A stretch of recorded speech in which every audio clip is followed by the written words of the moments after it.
Salut, c'est Super Juju et aujourd'hui on va encore sauver des vulves. Alors quelle est la question du jour? Qu'est-ce que le lichen vulvaire? Oh pétard, alors pour ça il va falloir demander à une spécialiste de la dermatologie. Bonjour, c'est Dermatodrey.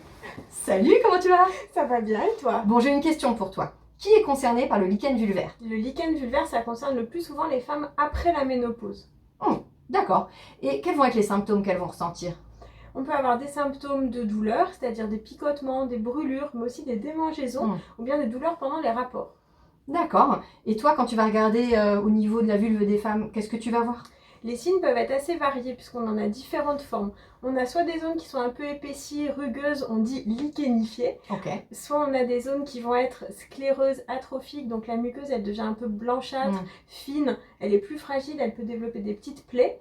Et on peut avoir aussi des modifications de l'anatomie de la vulve, c'est-à-dire les lèvres internes qui deviennent presque effacées, le capuchon du clitoris qui est un peu enfermé et l'orifice du vagin qui se réduit. Oh, d'accord, mais dis donc, alors ça se traite ça?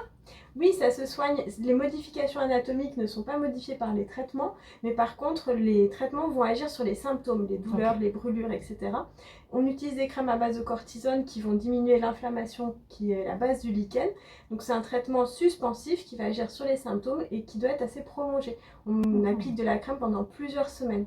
Ah, moi j'ai tout compris, mais du coup c'est contagieux ce truc? Non, c'est pas contagieux du tout, c'est pas dû à un microbe, c'est une maladie auto-immune, donc ça veut dire que c'est votre corps, vos globules blancs qui ont décidé de s'attaquer à la muqueuse.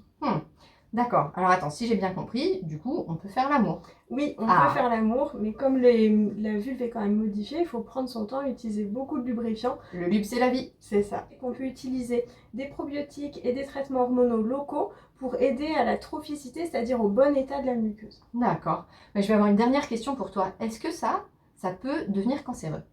Alors effectivement, le lichen, ça augmente un tout petit peu le risque de cancer au niveau de la vulve, sachant que les carcinomes au niveau vulvaire, c'est déjà très très rare. Donc même si ça augmente un petit peu le risque, ça reste rarissime.